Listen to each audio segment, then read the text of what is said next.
Muy buenas noches, bienvenidos a Así Somos. Hoy día, junto a Monty, junto a Juan Andrés Salfate, vamos a revisar la Biblia.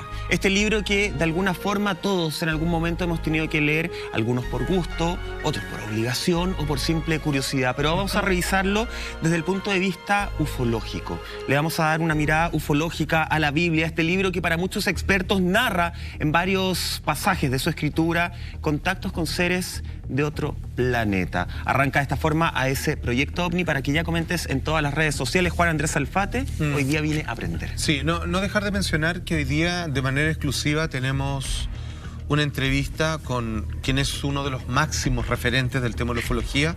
Me refiero al periodista investigador mexicano Jaime Maussan.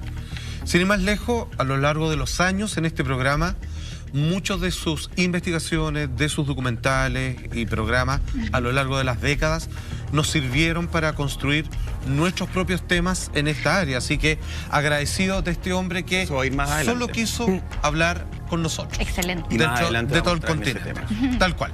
Partamos con la Biblia entonces, nos vamos a Ezequiel.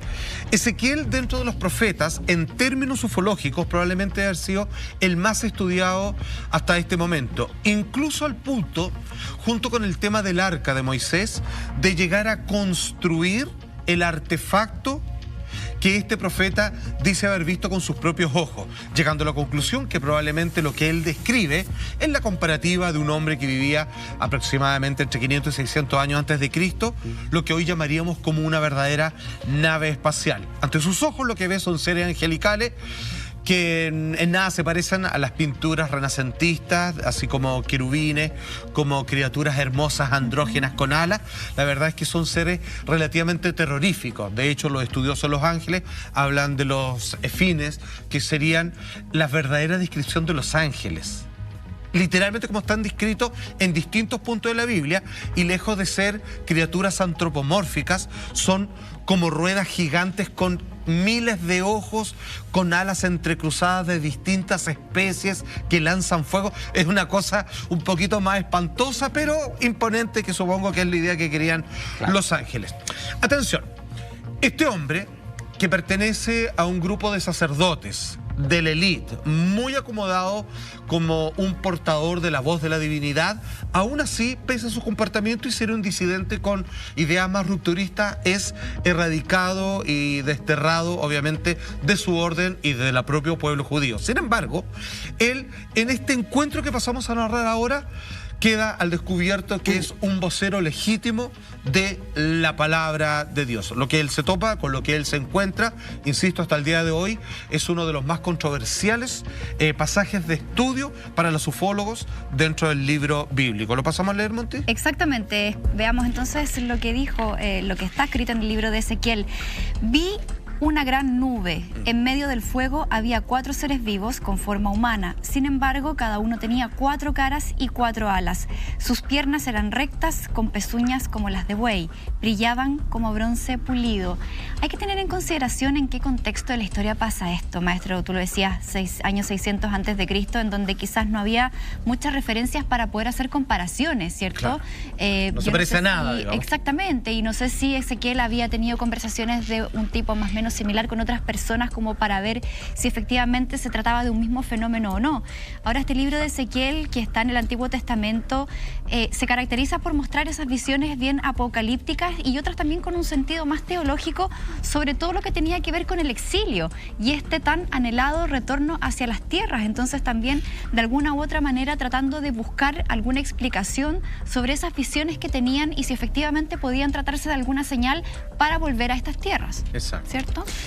A mí me parece lo que tú leíste, me parece bien impactante. Súper. Cuando uno empieza a darle una visión, porque a ver, nosotros estamos acostumbrados, lo decía al principio un poquito, a leer la Biblia.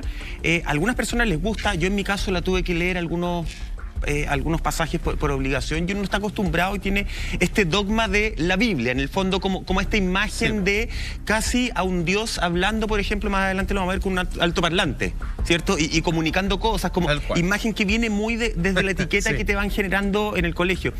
Cuando se te abre la mente a entender estos textos, a verlos no con una verdad absoluta, como te quiere entregar la Biblia, ¿cierto? Entendiendo que la Biblia en el fondo se parece mucho a la justicia chilena, es a interpretación. religión, pero desde chico a nosotros nos entregan la Biblia como una verdad absoluta. Cuando uno abre la mente a tratar de entender que en realidad el ángel puede no ser el ángel, como nosotros lo entendemos, nos enseñaron, sino que puede ser efectivamente un ser de otro planeta.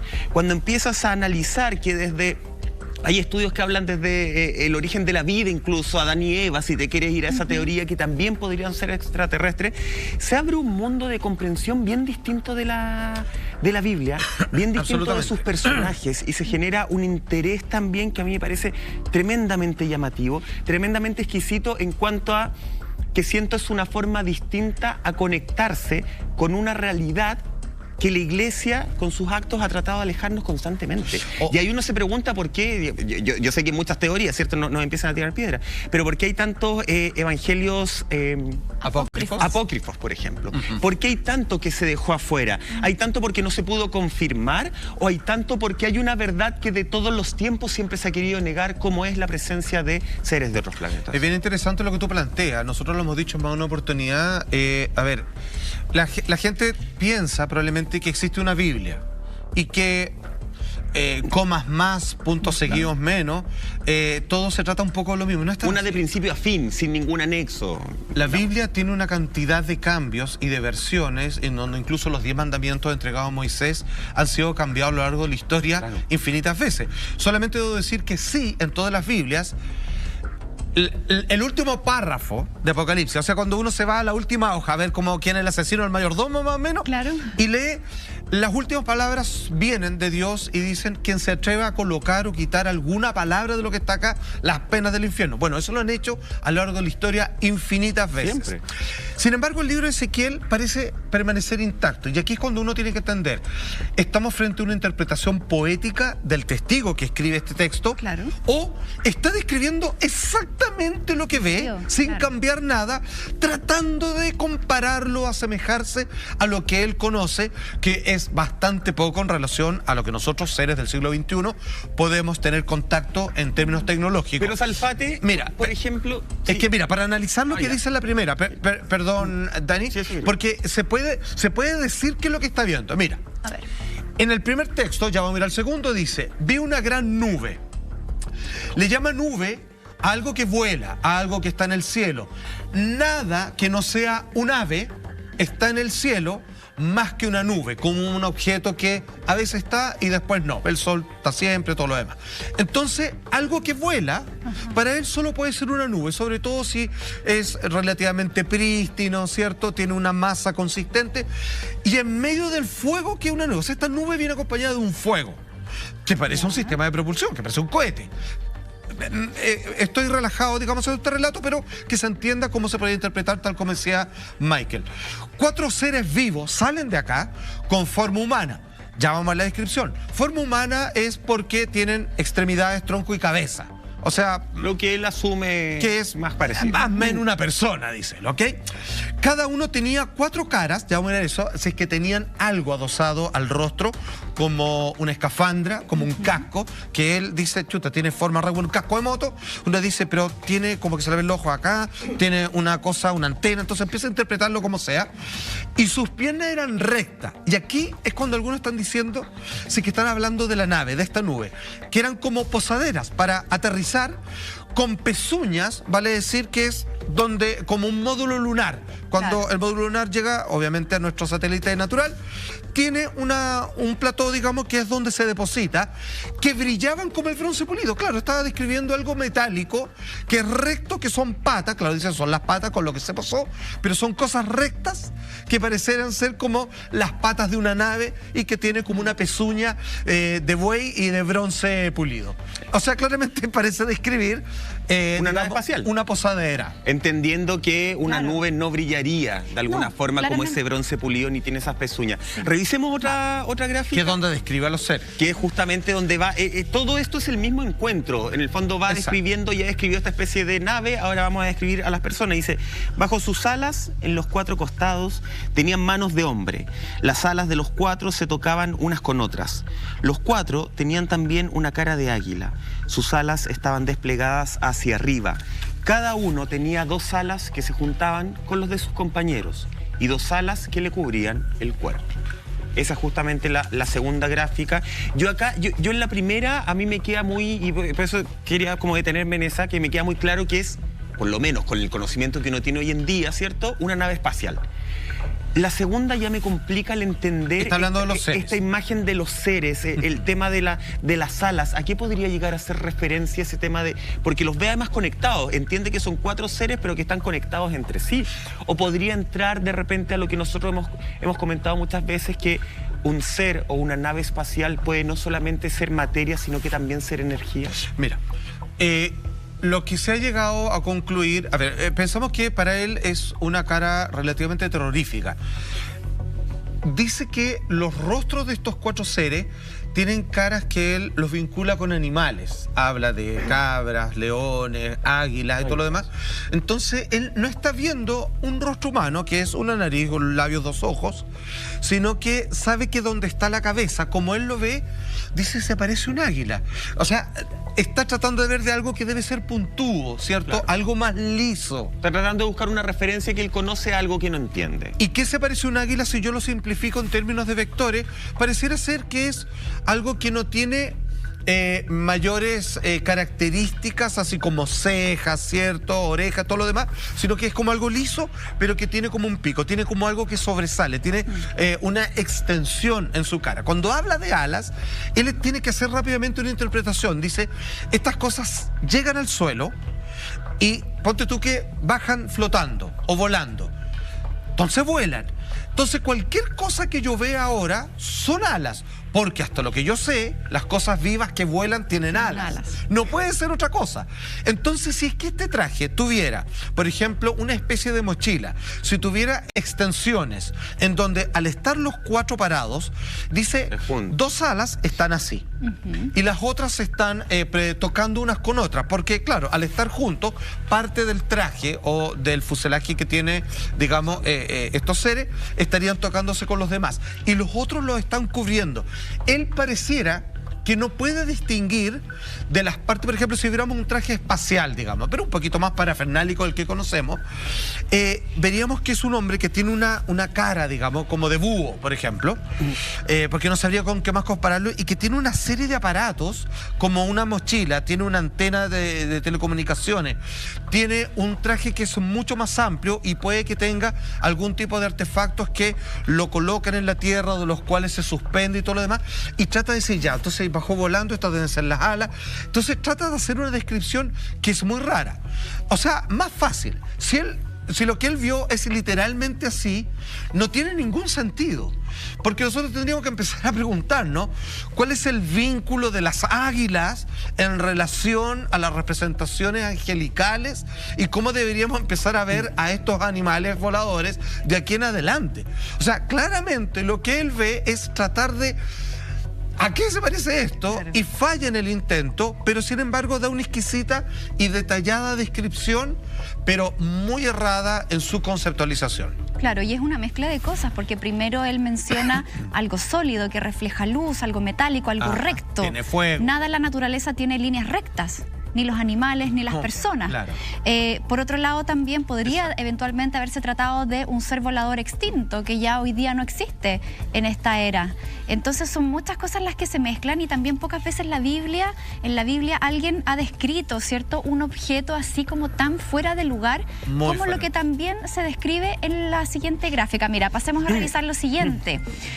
Al mirar bien a esos seres, vi que en el suelo había una rueda al lado de cada uno de ellos. Esas ruedas centelleaban como piedras preciosas, y las 4 tenían la misma forma. Cada rueda era doble. Parecía como 2 ruedas entrecruzadas. De ese modo podrían avanzar en las 4 direcciones sin tener que dar la vuelta. Tenían una llanta muy grande y de aspecto aterrador, porque las 4 tenían ojos por todo alrededor. Cuando los seres avanzaban, las ruedas avanzaban al lado de ellos. O sea, llevándolo quizás a una comparación moderna, podríamos estar hablando quizás de una nave nodriza, no sé, una gran estructura que concentra otro tipo de artículos más pequeños, o incluso las mismas luces, como ya se ha caricaturizado tanto la nave o el platillo volador, no sé, pues desde los años, no sé, 70, 80, incluso en el cine. ¿Algo así es lo que él habría visto en esa ocasión? Mira, una vez más hay que decir lo que él conoce, que es como medio de transporte, que es una carreta, por ejemplo, y caballo y carruaje. Claro. Hasta ahí llega, digamos, esa es la máxima modernidad, el otro andar a pie nomás. Entonces dice que al lado de cada ser lo acompaña algo que no es de ellos, que cada uno tiene otro artefacto. Claro. Como no describe la altura, siempre cabe suponer que no eran más grandes que los seres, vale decir, supongamos que les llegaba hasta la cintura. Claro, o la más describe pequeña. de más abajo. Claro, entonces por algo él dice, con ese porte eso es una rueda. Pero dice, son dos ruedas entrecruzadas, como una así y otra en el medio. Porque lo que le llama la atención, él cuando va, digamos, con una carreta tirado por bueyes, por ejemplo, sabe que solo puedo avanzar. Si quiero dar la vuelta, es un cacho. Claro. O sea, para dar una vuelta en U, porque las ruedas solo van hacia adelante, Claro. ¿cierto? No tengo un manubrio. Entonces él se da cuenta de que estas se pueden desplazar en cualquier dirección. Entonces él interpreta dos ruedas interconectadas como algo que es capaz de desplazarse en la dirección que estime conveniente, sin necesidad de virar y dar vueltas, así como con mucha problemática. Ok. Dice que tenían llantas muy grandes, ¿cierto? Y un aspecto aterrador porque tenían ojos por todo el alrededor. Entonces aquí acabamos de preguntarnos si es que la descripción de estos pequeños objetos, no tan pequeños necesariamente, comparados con la nave más grande, con la que describe que tiene patas tiesas, digamos, y que es un fuego que en realidad dice que es una nube, podrían ser ventanillas, dicen algunos. O sea, esos ojos que donde él se siente observado, que en el caso de los abducidos, cuando se ven frente a una nave que los detiene en la carretera, estacionados en mitad del camino, dicen muchas personas, dado el primer caso de Barney Hill, es que en las ventanillas ellos se sentían observados. Entonces, supongamos que Ezequiel siente lo mismo y piensa que estas ventanillas son ojos, por ejemplo. Ya. Estoy haciendo mi propia interpretación. Claro. ¿Cierto? Y que cuando los seres avanzaban, estas cosas parecían irlos acompañando. Vale decir, tenemos una nave, tenemos 4 seres y tenemos otros artefactos que los acompañan, que él trata de explicar cómo estas cosas se mueven para cualquier lado sin tener que dar la vuelta con un viraje engorroso, y que los ojos podrían ser ventanillas. Insisto, si nosotros lo tomáramos esto literal, más que una imagen celestial, digamos, algo para salir corriendo, digamos, que parece una imagen más infernal que otra cosa, pero esa es la interpretación que han dado hasta ahora. Oye, y sigo insistiendo en estas son todas interpretaciones que cada uno le estamos dando, ¿cierto? Sí. Hay otras que, sobre todo las que trae Salfate, vienen apoyadas de estudiosos en el tema, que es el que tiene mayor conocimiento en esta lectura ufológica de la Biblia. Pero ¿qué pasa si entramos también a este terreno de, lo decía hace un rato, de que no tiene que ser solamente materia lo que está describiendo, y que la materia pueden ser seres de solo energía? Y no de materia así precisa, y eso hace que, por ejemplo, pasen a ser ellos, desde los seres que visitan esta tierra, ya el ser que vio, que después se puedan transformar prácticamente en su vehículo, y eso mismo es lo que trae el hecho de... Porque él describe la ventanilla dentro del ser más que de la nave, me da la sensación. Del artefacto Como que tiene al lado, claro, los seres. Pero de repente como que la descripción se mezcla entre la nave que hablaba al principio con el ser que habla en la segunda gráfica. Claro. Entonces también podríamos estar en un avance, no sé, tal vez, o una bola muy loca, en un avance de que el transporte también es el ser, que lo hemos conversado en algún minuto. Sin lugar a dudas. Sí. De que el extraterrestre puede ser también la nave espacial, y la nave espacial puede ser el extraterrestre. Tiene razón, porque él, en el fondo, en su descripción, él no sabe dónde parte la persona, Claro, y termina no sé cómo la diferencia concreta, y claro. terminan sus aditamentos, sus vestiduras, que no los considera humanos, que lo ve completamente cubierto, algo que lo protege pero que está elevado hacia arriba, algo que puede ser, digamos, un sistema de conexión o algo que lo engancha, y otra cosa que también lo está protegiendo. Que sea en energía, eso es absolutamente probable, y ahí es donde las palabras no le alcanzan a Ezequiel para describir de lo cual es testigo. Cuando uno sigue revisando la Biblia, tenemos que llegar al momento del nacimiento de Jesús. Epa. Y ahí también, ojo, hay teorías, hay estudiosos que aseguran que acá, más que un ángel Gabriel de por medio, lo que existiría sería una especie de abducción, podríamos decir. Podría ser. Un ser de otro planeta habría inseminizado justamente a la Virgen María. Hablo de abducción porque también Juan Andrés Salfate tiene una entrevista exclusiva para sus redes y para Si Somos con el tremendo Jaime Maussan. ¿Qué es lo que nos dijo? ¿Qué es lo que habló sobre estos programas que vamos a empezar a ver desde el domingo 24 de abril? Todo eso y mucho más después de la siguiente pausa.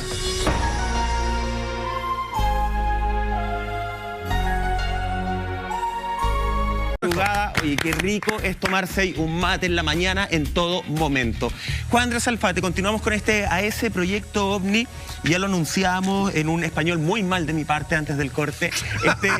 Hay que decir. Esta inseminación. Oye, uno empieza a inventar palabras en el momento. Son neologismos maestros, me veía tan bonito, pero hablo tan mal a veces.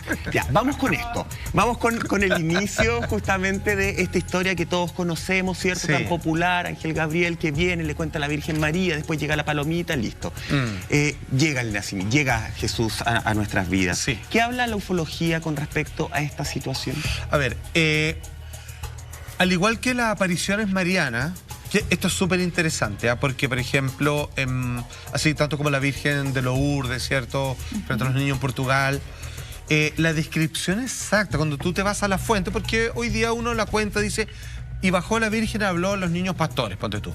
Ya, pero uno dice, a ver, paremos un poquito. ¿Me puedes mostrar lo que describen los niños exactamente? Y es bien impresionante. Ya. Describen de todas las nubes que habían. Por ejemplo, una se empieza a iluminar, baja, aparece una señora con un manto, con un traje muy raro, con una... dice, no dice pecera, pero es como una escafandra que le cubre toda la cabeza. Ya, que le da miedo y que no toca el suelo y que es muy pequeñita.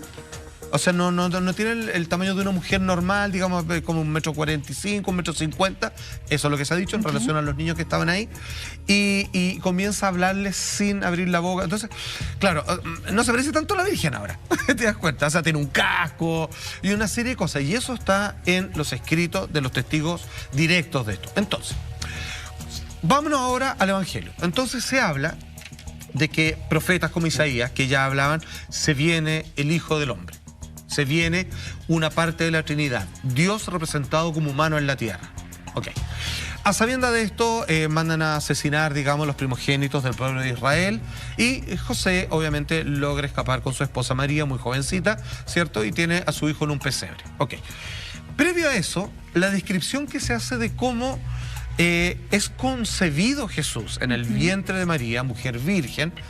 De ahí se llama la Virgen, digamos, no fue tocada por hombre, digamos, claro. Se mantuvo completamente inmaculada, pero fue inseminada a través de la anunciación del ángel Gabriel que le avisa, y lo que ve ella es que una luz entra a su habitación pasando por la ventana con la presencia o la aparición de un ser alado que, aquí las palabras, ojo, el arameo es muy exacto en algunos términos y en otros para nada. Por ejemplo, algunos niegan que Jesús haya muerto en una cruz porque la palabra específica que dice en el texto original es que fue clavado un madero, que además de las cruces también se utilizaba a las personas. Por eso los testigos de Jehová dicen Jesús no murió así, sino así. Ah, perfecto. Pero lo que acabo de decir, porque dicen... Una posición vertical solamente. Exacto, tienen una palabra específica para cruz, y aquí dicen cruz para los demás, y para el Señor Jesús dice que es un madero, que existía, y otra cosa. Entonces hay peleas, digamos, entre las distintas facciones cristianas. Entonces, no está claro si es exactamente una paloma, que sigue representándose a lo largo, digamos, de los relatos bíblicos. La paloma de Noé, ¿cierto? Que ve cuando hay tierra, que trae una ramita de olivo. También la paloma que ya veremos, digamos, cuando bautizan a Jesús, etcétera, etcétera. Entonces viene este ser alado. Y aquí es algo curioso, porque la palabra específica habla de una criatura alada que puede también significar como lo que hoy nosotros llamamos una lechuza, un búho. Y aquí no quiero caer en herejía, simplemente estamos haciendo un juego de interpretación, y sin pedir disculpas porque no me siento con ganas de hacerlo ni que corresponda. A mí me parece que lo que dice Jesús, según algunos un invento de la historia, otro el verdadero Hijo de Dios, a mí me parece que es maravilloso, inclaudicablemente perfecto, y que es un ejemplo a seguir, digamos, y todos sus textos son un inconmensurablemente, digamos, caudillo de moral. Pero si es que vamos a hacer una interpretación, aquí viene algo curioso. Personas que han sido abducidas, que no tienen un tema o vínculo, interés por los marcianos ni nada parecido, dicen que en regresiones hipnóticas ellos comienzan primero a decir, comienzo a tener recuerdos de que a mí parece que algo se metió a la pieza y me llevó. Y cuando tratan de ver, ¿y cómo es? Y dicen, los veo a través de la ventana, me están mirando. Y ahora entraron a mi pieza. Y como se leía, por ejemplo, en la película del Cuarto Tipo, que es una película de Mila Jovovich que habla de esto, muchas personas los ven como lechuzas. Ah, mira. Al igual. Y es porque estos seres. Estos Ya. seres. ¿Pero por qué? ¿Por Porque qué es un sistema de eso? defensa. Porque imagínate que tú estás y ves... Imagínese un gris, que es como lo que tengo yo en mi polera, esta criatura, claro, ¿cierto? claro. ¿Cachai? Con unos ojos grandes, como una cabeza redonda, es de alto impacto. O sea, tú acabas de ver algo que, además que ellos parecen que hipnóticamente, telepáticamente, imponen su presencia. Te hacen sentir, compadre, yo soy más que tú. O sea, tú eres mucho más animal en la escala evolutiva que yo, Claro. y eso te lo hacen sentir. Entonces, debe ser tan impresionante que el cerebro, lejos de interpretar, genera un estado de defensa, y lo que logra ver las personas, como nunca han visto un extraterrestre, digamos, y no creen alguna persona en eso, ven una lechuza y el subconsciente lo disfraza de eso, porque es un ser nocturno, alado, con una cara donde los ojos son muy grandes. Entonces, es por eso. Y si es que aquí lo que está describiendo, que la asunción, o sea, la anunciación, perdón, Anunciación. de la Virgen, podría ser que lo que vio es lo que hoy día alguien llamaría una lechuza, que es una interpretación mental de un ser extraterrestre, mal que mal, y solo por citar a Bob Lazar, Sí. y son sus palabras, no las mías, decía que este hombre que trabajó en los proyectos de hacer retroingeniería, a él le pasaron un ovni y le dijeron, capturamos un ovni, trate de ver cómo funciona para que nos hagamos en serie nosotros estos aparatos voladores que son de alta tecnología. Y también dentro de los informes, sus palabras, decía que hubo contacto entre el gobierno norteamericano y estos seres, y ellos le explicaron su intervención a lo largo de la historia.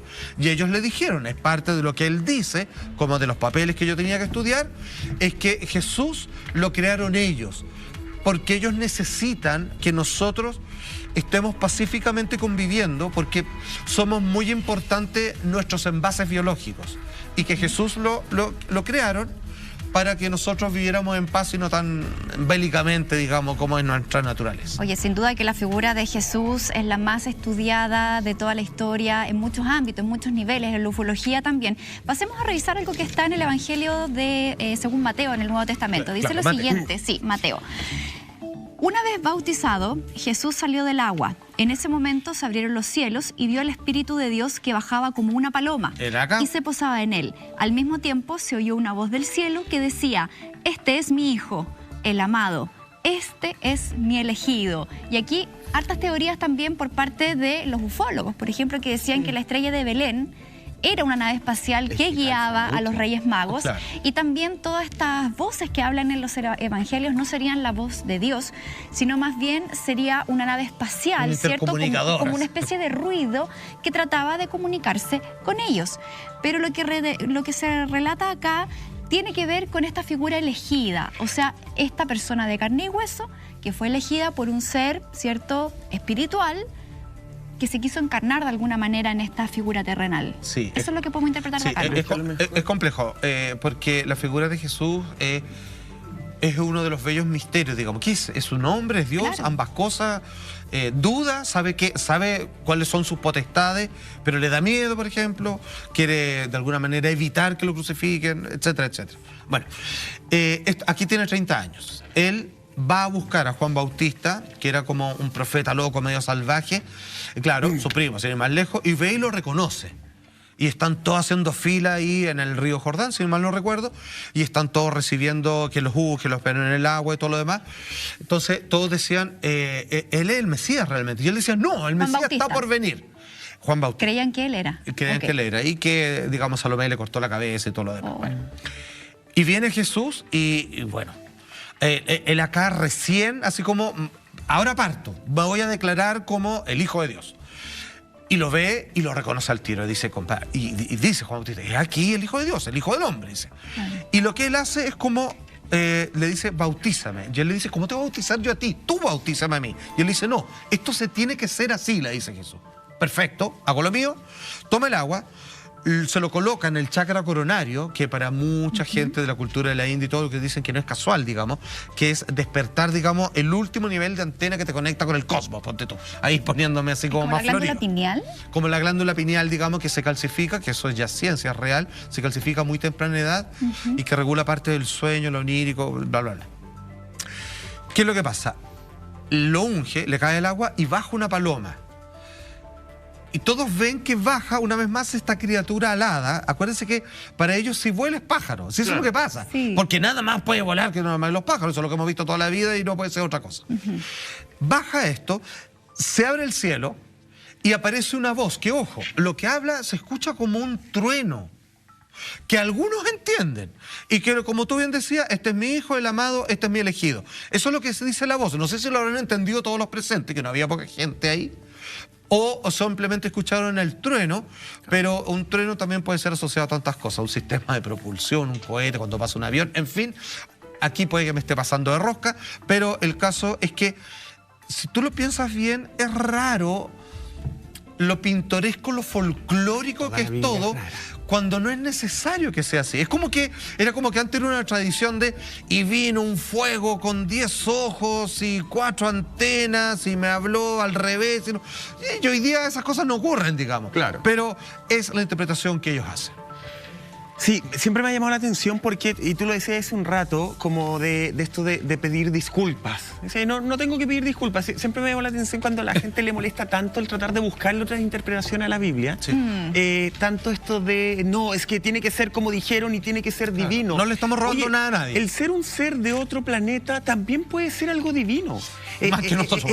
Mucho más que nosotros. Una inteligencia mucho mayor, un trabajo espiritual mucho más grande.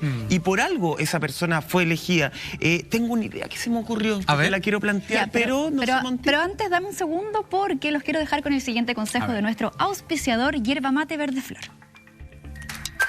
La naturaleza les da vida y nosotros las elegimos, las mezclamos para unirlas en una fusión de yerba mate única. Verde Flor, la yerba mate compuesta más vendida en Chile.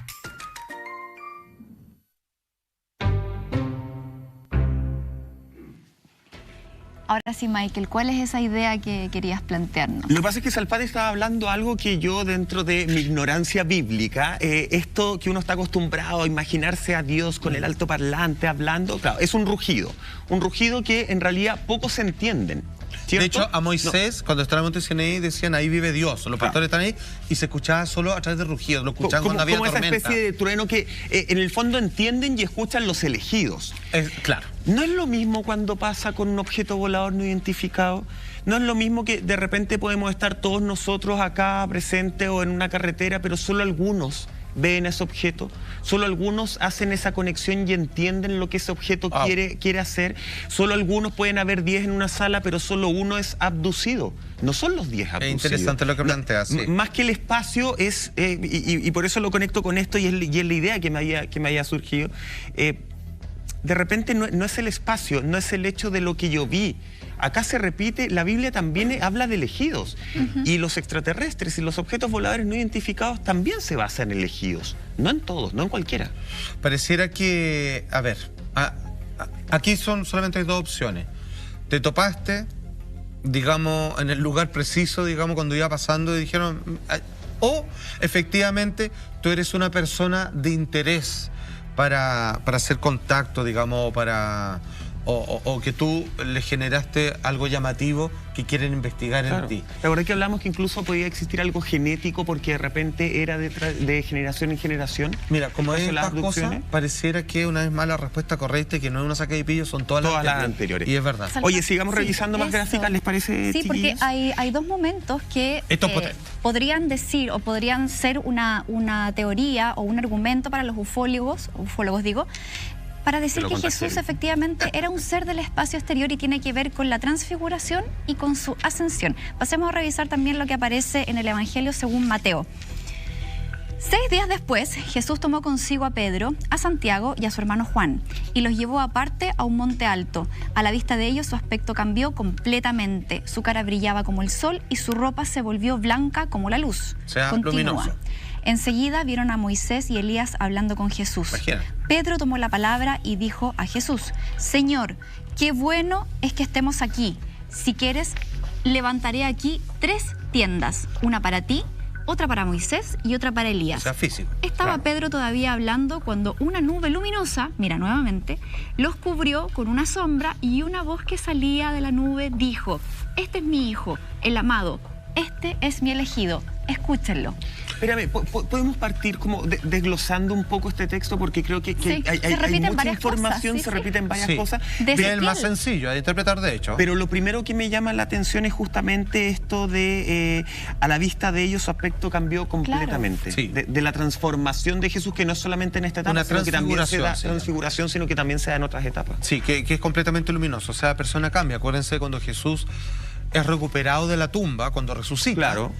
La Hace poquitos gente, días. la gente no lo reconoce, Conmemorando. pero no lo reconoce porque lo ve distinto. O sea, no se parece a la persona que convivió con ellos y él incluso los invita a colocar sus dedos en las heridas con las que días antes lo vieron crucificado, digamos. Entonces es un poco, digamos medio gráfico, pero es Pero exactamente ese como está cambio descrito. se sabe en qué obedece, no a qué, pero en qué obedece a más años, obedece a menos años, a un cambio físico mucho más superficial de color, por ejemplo. No, es más trascendental. Pareciera que Jesús, ya, y esto es muy importante para los cristianos, es lo que se habla de la encarnación de Dios en la tierra. Es como si yo logro, de alguna manera, convertirme en un vehículo legítimo de la palabra de Dios y vivo en consecuencia y pienso y siento de esa manera, de alguna manera mi naturaleza humana se transmuta a algo de convertirse como el Padre Pío, prácticamente, Claro. a volar, a tener estigma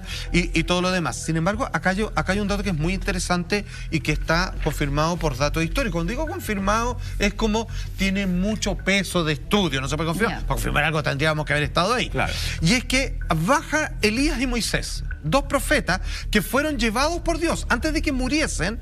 Bajó la nube y que uno de ellos describe como un carro de fuego y que se va tirando fuego y ruido, se los lleva a los dos. Y aquí vuelven. Aquí sí que parece un caso de abducción de alguien que se lo llevaron. O sea, cumpliste tu misión, te llevamos a nuestro mundo. Claro. Y ahora que está Jesús, vamos a volver y te traemos ellos que... O sea, aquí se diferencian por miles de años. 2000 años que diferencia Moisés, pero el tiempo no ha pasado por él. Y vuelve, incluso le hace una casita, una tienda. Es como que físicamente volvieron. No solo eso, sino que aquí hay un dato, y aquí me disculparán, Andy, como, pero esto es de mucho estudio, de Terence McKenna para atrás, es que cuando ellos comían pan, ellos tenían la ingesta de cornezuelo. Eso hasta el día de hoy se estudia y después fue descubierto como una de las bases del LSD. Cuando ellos comían y ellos veían todas estas imágenes, estaban en un estado lisérgico. Perfecto. Como hoy día podrían inducir hongos mágicos y cosas así. Perfecto. Estaban con enteógenos, ¿vale? Sí, sus percepciones estaban abiertas en una canalización de otros rangos de los sentidos, de ver otras cosas y todo lo demás. O sea, terapéuticamente algo que está volviendo, pero que la ley hoy día en muchos países lo prohíbe, pero en realidad están con todos sus estados alterados, pero alterados suena feo, están amplificados. Claro, buen punto, porque hoy día, sin querer cuestionar la fe de nadie, pero uno puede analizar la Biblia desde distintos ángulos. Y yo siempre me he preguntado si efectivamente en esa época, ¿cierto?, en donde quizás escaseaba el alimento, en donde la gente a lo mejor comía cosas que no eran justamente comestibles, pero por desconocimiento lo hacían. Claro. Y un montón de cosas, no sé, hasta las mismas enfermedades desconocidas también en la época, no se sabía de virus, de bacterias, Que Dios la etcétera. sabía, les explicaba cómo cortar la carne y cómo conservarla. Claro, Por ciencia, porque pero- para que no agarraran bacterias, ellos no sabían que imagínate- habían microcriaturas que se Exacto. enfermaban, Imagínate- pero Dios lo sabía y les decía cómo hacerlo. Es Y muy en loco. esa época, no sé, pues si tomabas agua de un río o un agua contaminada Viene con de todo. y te daba una fiebre porque te comiste, no sé, una bacteria o te agarraste un virus y esa fiebre te hacía delirar, pero tú no le dabas ninguna explicación médica porque en ese entonces no se hablaba ni de virus, ni de bacterias, ni de enfermedades. Entonces, Podía ser algo claramente divino. las alucinaciones podrían también atribuirse a fenómenos incluso médicos. Pero me salta algo en lo que leímos recién, Salfate, Dígame, porque dígame. primero veíamos el testimonio de Ezequiel, 600 años antes de Cristo, en donde Sí. él describía esta nube luminosa y con objetos y cosas. La misma nube que guiaba La al pueblo de misma- Israel para Moisés. Claro, y ahora en este Nuevo Testamento, en el Evangelio que acabamos de leer según Mateo, nuevamente aparece el relato de la nube luminosa, pero estamos Absolutamente. hablando de épocas completamente diferentes. Mira, en Moisés hacen una especificación de ese texto, porque la nube, porque estaba todo el pueblo sacado del faraón, de los egipcios, y van todos por el desierto, así miles, po, Entonces decía, ¿para dónde vamos? No sé, po. Dios nos guía. Entonces ellos seguían una nube de día y de noche decían que se convertía en una columna de fuego. ¿Qué es lo que brilla en la noche? Nada, excepto el fuego. Claro. Entonces, cualquier cosa que ilumine en la noche, es que esta misma nube, uy, ahora tira más luz. Asociado. Para ellos dicen, debe ser fuego. Cuando Moisés ve a Dios en el monte Sinaí, que se le representa como una zarza, un arbusto, ardiendo, pero que no se consumía. Esas son las palabras de la Biblia. Claro. Probablemente lo ve iluminado. Dice, nada puede hacer luz más que el sol y el fuego. Entonces, si ven que se está, seguramente lo ven como quemándose. Entonces, cuando ellos hablan de nubes y todo, yo creo que ven algo de día o de noche, Claro, que es autoiluminado. Entonces, a mí me parece que es increíble. Ahora, aquí viene lo increíble. Nosotros Más tenemos... aún. Sí, señor, porque hemos tocado con todo el respeto y a partir de todos los estudios que hay respecto a la interpretación ufológica de la Biblia. Pero alguien que ha hecho esto por décadas, que es un referente, que este fin de semana y el otro estrenan nuevos documentales en History Channel y que el primero es sobre el tema de los abducidos, querido amigo, habló en exclusiva, de forma única, en un lazo de amistad durante todos estos años, el gran investigador, periodista ufólogo Jaime Maussan. ¿Cuándo? A la vuelta de esta breve pausa Excelente. comercial.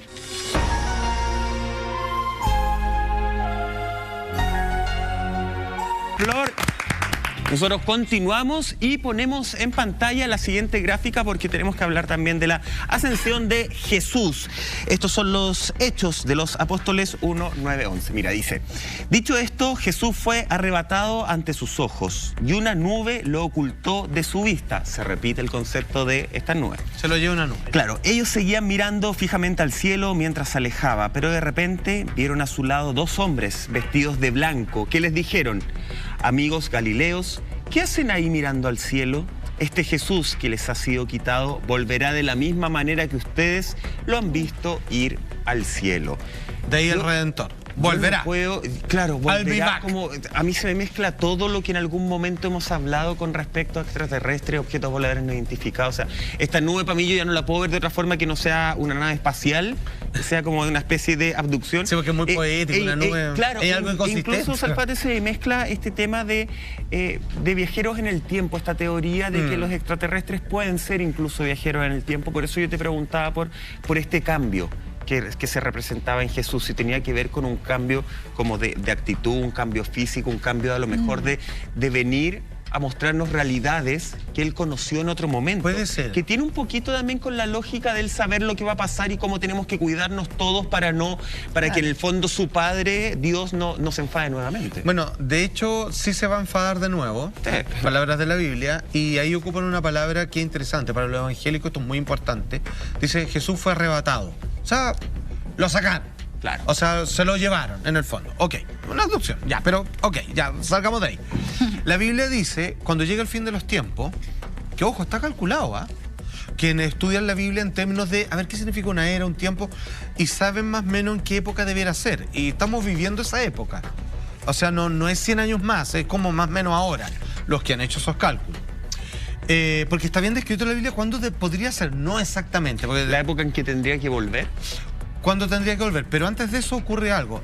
Hay tanto problema en la tierra, hambrunas, tragedias, así, pero lo peor, guerra, lo describe tal cual, Pandemias. guerra, todo lo demás, que dice que Dios eligió un número que es 144.000, que no sabemos si es un número exacto o en la sumatoria da 9, que es el mismo número de Adán y significa toda la humanidad, pero dice, estos que yo los quiero más que a los otros en el fondo, los voy a arrebatar también y me los voy a llevar para que no sufran lo que los demás, lo que nosotros nos vamos a quedar acá, viviendo las inclemencias de la tierra. Y con todo se acabe y todo vuelve en paz, los van a traer de vuelta con Jesús y todo lo demás. El arrebato dice exactamente que esto cómo va a ocurrir. Estamos conversando, supongo que el arrebato es en 30 segundos más, sin aviso. Y nosotros estamos conversando y Michael es elegido y estamos conversando y él desaparece frente a nuestros ojos. Y se va, y no aparece más. Y nosotros decimos, ¿qué pasó? ¿Qué misterio? Y prenderíamos el televisor y diríamos, se está reportando que gente desapareció frente a los ojos de otros no sé qué. Y ahí no nos queríamos que decir, llegó el arrebato, o sea que te pille confesado porque empezó el apocalipsis. ¿No? Como en la serie de Leftovers. Exacto. No sé si la vieron, Sí. que la gente desaparecía así, de un minuto a otro, y Claro. de repente nadie nunca más supo dónde estaban como todas Thanos, esas personas. chasqueó los Como dedos Thanos. y se echó a la mitad de las cosas vivas. Oye, Pero bueno, tenemos más, mírame. Alfate, porque tú nos contabas Me que gusta tuviste ese una entrevista en exclusiva junto a Jaime Maussan, un periodista y también ufólogo, que está próximo a estrenar 2 documentales en History Channel. El primero de ellos este domingo 24 de abril, que está enfocado justamente en los abducidos, y el segundo, el 30 de abril, que está centrado en la conexión italiana. Sí. Cuéntanos un poquito de Jaime, un poco la trayectoria para quienes no lo conocen, a qué se ha dedicado él durante toda su vida, ¿cierto?, como investigador, y qué es lo que vamos a poder ver en estos documentales. Jaime Maussan, a lo largo de los años y en una época similar a cuando JJ Benítez escribe su famoso libro OVNIs, SOS a la humanidad, sobre el caso de Misión Rama, Sixto Paz y los visitantes de Ganímede, y que se inflama todo un gusto de la idea del fenómeno ufológico y sus tripulantes y cuál es el vínculo con nosotros, que algunos los ven como salvadores, como guías, otros como invasores, otros como seres misteriosos que nunca vamos a saber qué es lo que quieren, etcétera, etcétera. Jaime Maussan ininterrumpidamente, por décadas, ha estado a la cabeza de varios proyectos de programas de televisión tipo Cuarto Milenio, dedicado al tema de la ufología. Fue uno de los primeros cuando don Francisco, por ejemplo, hizo sus primeros programas de Sábado Gigante en Miami. Uno de los primeros que invitó fue a él. Perfecto. Así, obviamente, para causar, para que fuera Un con bombo y impacto, platillo. claro. ¿Él es Exactamente. mexicano, perdón? Él es mexicano, Perfecto. sí, absolutamente. Y hasta el día de hoy sigue con sus programas, sus investigaciones y la exclusividad del material con que él cuenta. Bueno, muchos los tomamos y los reproducimos, digamos, en nuestras redes. Claro. Y hoy, como tú bien decía, estrena estos 2 documentales. El primero este domingo sobre abducidos, 3 casos en particular, y luego sobre el caso de contacto, que es muy importante, Italia en todo este fenómeno. Salfate, tú interesante lo entrevistaste, tú hablaste con él porque además de una admiración mutua los une una amistad. Tú lo decías hace un rato, allí hay un cariño entrelazado. Hablaste y parte de esta entrevista que vamos a revisar ahí por fragmentos y otras partes también en tus redes sociales, él cuenta que tienen en particular las personas que son abducidas. Exacto. ¿Cierto? ¿Cuál es el común denominador? Le pregunto. Mira. Pongamos atención en esta parte. Lo común en los 3 es estar en el lugar en el momento en que ocurren. Ya después de que se establece esta conexión, es muy factible que se mantenga el contacto. En el caso de Ron Noel, pues era un artefacto que les estaba mandando información, como lo pudimos confirmar con el doctor Roger Lear. En el caso de Stan Romanek, llegaban a su casa, le hacían bromas, se metieron, él grabó un extraterrestre dentro de su casa, grabó otro afuera, ¿no? Y pues fue un caso extraordinario. Y en el caso de Travis Walton, si bien él no volvió a tener ninguna experiencia, pues sí tuvo, no sé si suerte o mala suerte, de haber sido llevado arriba y de haber establecido un contacto frente a frente. No, ¿no? me queda muy claro, Jaime, y en realidad entiendo la propuesta de que por la casualidad llevó a que un hombre cualquiera se encontrara con lo extraordinario, y en algunos casos esto continuó en el tiempo y, como dicen algunos, no son seres especiales, no es nada. O sea, Stan Romanek, un disléxico, el señor Ron Noel, pues un hombre pues realmente sin ningún tipo de virtud, un trabajador normal, ni siquiera era un profesionista. En el caso de Travis Walton, un leñador, ¿no? O sea, no fueron científicos o gente que vamos a buscarlo, no. Fue la casualidad. Él estudia 3 casos en particular. Un señor Noé, ¿cierto?, que viene del estado de Florida, que desde pequeño, estando en un camping, es secuestrado a la vista de todos, y luego, en una recordación telepática, él finalmente logra entender, digamos, la tremenda experiencia que vivió. Él no pidió esto, simplemente le sucedió por apartarse de su grupo que estaban alrededor del fuego. Okay. Stan Romanek, hemos llevado ese caso, un hombre que ha sido capaz, según él, de fotografiar a los extraterrestres dentro de su casa, que es pavoroso verlo, pero sí, uno dice, pero es mentira. Sin embargo, y ahí quedamos de nuevo en la incógnita, cuando sí puede grabar ovnis sobre el techo de su casa con un policía al lado, confirmado, y otros testigos que no pueden creer lo que le está sucediendo, más el caso del leñador Travis Walton norteamericano. Yo le pregunto, ¿cuál es el común denominador? ¿Buscan algo en ello? Entonces él habla de estos casos, pero él me dice, yo de todo lo que he tenido que investigar, si a mí hoy pareciera que esta persona iba a dar un gran mensaje a los demás porque tiene un puesto en la política y todo, entre la suma y resta él dice, pareciera que esto es azaroso y tremendamente casual. Estaba pasando a estas entidades por un lugar, se toparon justo a solas con un ser humano y decidieron hacer este contacto con él porque la situación y el contexto así lo brindó. ¿Te Nada hace más. sentido a ti con respecto a tu propia investigación? Por Recordemos que tú tenías libros además que hablan de alienígenas. ¿Te hace sentido este tema? Por estadística, y ya que citaste el libro, yo siempre, claro, es mi tendencia a pensar de que haya algo más, pero la respuesta denominador, correcta es que este señor tiene razón. Les Mira. pasa por nada. Claro. Y en algunos casos puede que esté puntualmente dirigido, pero en general pasa por nada. Él dice solamente estar en el momento y lugar adecuado, Sí. pero podría ser que cada persona tenga algo en su interior que sea lo que llame la atención. Tenemos más de esta entrevista, Salfate, en exclusiva, por supuesto, para tus redes y también aquí en Así Somos. Acá Jaime Maussan reflexiona sobre la existencia de la vida extraterrestre y la comunicación que hay entre ellos y nosotros. Pasemos a revisar lo que dijo. Yo creo que tanto los crop circles como el fenómeno llamado de home, como el fenómeno ahora de lo que yo llamo crop circles en el cielo, estas luces que hacen cosas maravillosas en el cielo, yo creo que todos estos fenómenos están diseñados, igual que en el caso de Ursi, para demostrarnos que no estamos solos. ¿Por qué es tan importante que acepte el ser humano que no está solo? Porque si acepta ese pequeño detalle, lo va a tener que aceptar todo. Si aceptamos que no estamos solos, tenemos que cambiar nuestra manera de actuar, de pensar. Tenemos que iniciar un proceso de comunicación. Tenemos que abrirnos. Parece pequeño, pero es muy grande. Claro. Importante. A ver. Qué importante lo que él dice del hecho de que tenemos que aceptar que no estamos solos porque es la forma de aceptar el todo. Pero ese cambio que puede ser tan mínimo que algunos y la mayoría, yo siento, ya lo aceptamos. Como que ya la pregunta siempre decimos en Proyecto OVNI no es si estamos solos o no. La pregunta es cuándo se van a comunicar con nosotros y qué es lo que quieren. Ese pequeño cambio que podría cambiar la forma en que entendemos absolutamente todo y que estudiamos también este tipo de fenómenos es muy complejo de hacer, parece, sobre todo para las grandes élites del mundo. Aquí cuando uno se pregunta, a ver, están. ¿Hace cuánto? Hace mucho rato. Se han presentado. Antes que nosotros podrían estar. Se han presentado. ¿Falta algo entonces para hacer una comunicación abierta? Al parecer sí. Entonces que hay una vez más dos respuestas. Sí, están esperando un cambio de nuestra parte, porque todavía no es el momento, o algo así. Claro. O esto va a seguir así hasta el infinito, porque todo tipo de contacto va a ser como ha sido hasta ahora, de forma esporádica, aleatoria, que solo lo pueden vivir un grupo pequeño de personas por vez, que no todos entienden qué les pasó y por qué les pasó.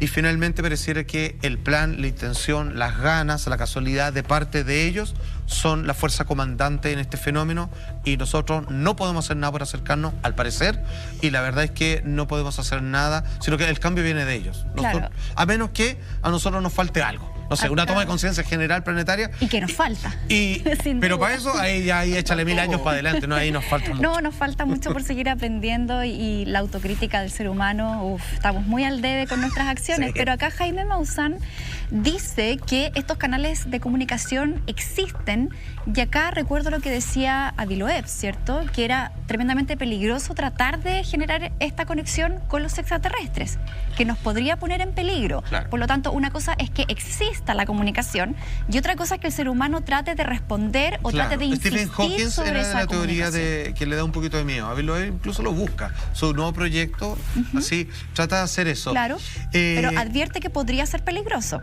Es que no lo sé, porque ya están. Porque cuando dicen eso, es como nunca hemos hablado con ellos y los vamos a ir a buscar. No, si ya están. O sea, Entonces ya peligroso no para es nosotros peligroso. sentirnos lo mejor del universo, Claro. básicamente.